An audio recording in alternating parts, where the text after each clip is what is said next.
क्यों री लड़की? 4 दिन की आई हुई लड़की मुझे बेवकूफ बना रही है।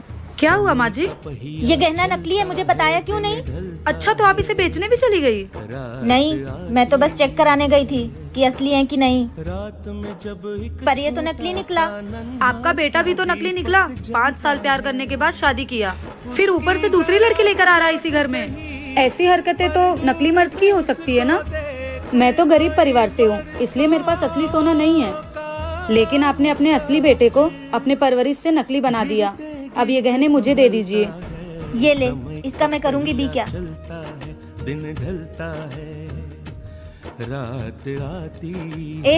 तूने मेरे बेटे के कपड़े क्यों नहीं धुले? पहले तो आप मेरा हाथ छोड़िए, उसके बाद बात करिए। मेरा सर दुख रहा था इसलिए मैं आराम कर रही थी, और मैं इस घर की बहू हूँ, नौकरानी नहीं जो सबके ऑर्डर्स पे काम करती रहूंगी। क्या बहू, तूने मेरी साड़ी पहन ली?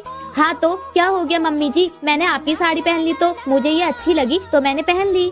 बहू, ये मेरी फेवरेट साड़ी है। मम्मी जी, जब मैं अपने मायके से अपनी पसंद की साड़ी लाई थी तो आपने भी तो वो दीदी को दे दी थी, पर बहू मेरे पास ये एक ही साड़ी है। मम्मी जी, आपके पास एक साड़ी इसलिए है क्योंकि आप अपनी सारी साड़ियाँ तो अपनी बेटी को भेज देती हैं।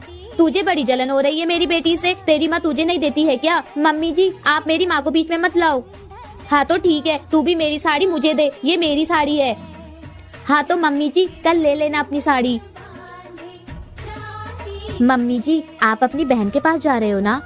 हाँ तो तुझे भी ले चलूं क्या? अरे नहीं मम्मी जी, आप ये साड़ी पहनकर जाओगे क्या?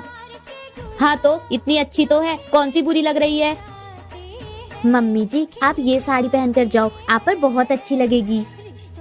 क्या सास बहू का रिश्ता ऐसा होना चाहिए? कमेंट कर। अरे बेटा, कहाँ जा रही हो? मम्मी वो पापा को चाय देने जा रही हूँ। बेटा इतना लंबा घूंघट करके? मम्मी वो पापा के सामने जा रही हूँ ना, इसलिए। बेटा कभी मायके में पापा के सामने घूंघट किया है? बिल्कुल नहीं मम्मी। तो ये भी तो तेरे पापा है ना। हम पढ़े लिखे लोग हैं, मॉडर्न जमाने के हैं, इतने बड़े घूंघट की कोई जरूरत नहीं है। ठीक है मम्मी, आप सही कह रहे हो। वैसे भी मुझे ना घुटन हो रही थी घूंघट से। नहीं नहीं बेटा, ये गलत है। मैंने घूंघट हटाने को बोला है, सिर से पल्लू हटाने को नहीं। सिर पे पल्लू रखना जरूरी है। क्या मैंने कभी सिर से पल्लू हटाया? नहीं ना।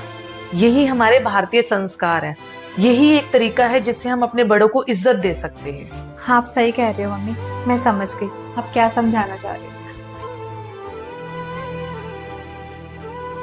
भाभी, हाँ, वो भैया कहाँ हैं? वो तो जॉब पे गए हैं। अच्छा, ये आप उनको दे देना। क्यों? भाभी आज मेरी पहली सैलरी आई है, और वो कहते हैं ना, पहली सैलरी हमेशा भगवान को चढ़ाना चाहिए। मेरे लिए तो मेरे भैया ही भगवान है। तो जब वो आएंगे तो तू ही उनको दे देना ना। पर भैया तो मेरा चेहरा ही नहीं देखना चाहते।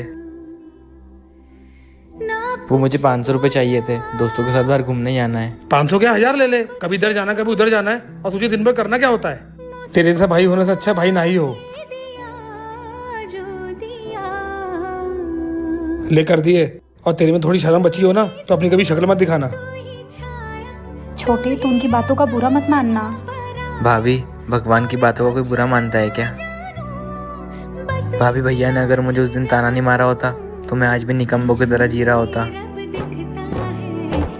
भैया के एक ताने ने मेरी पूरी जिंदगी बना दी।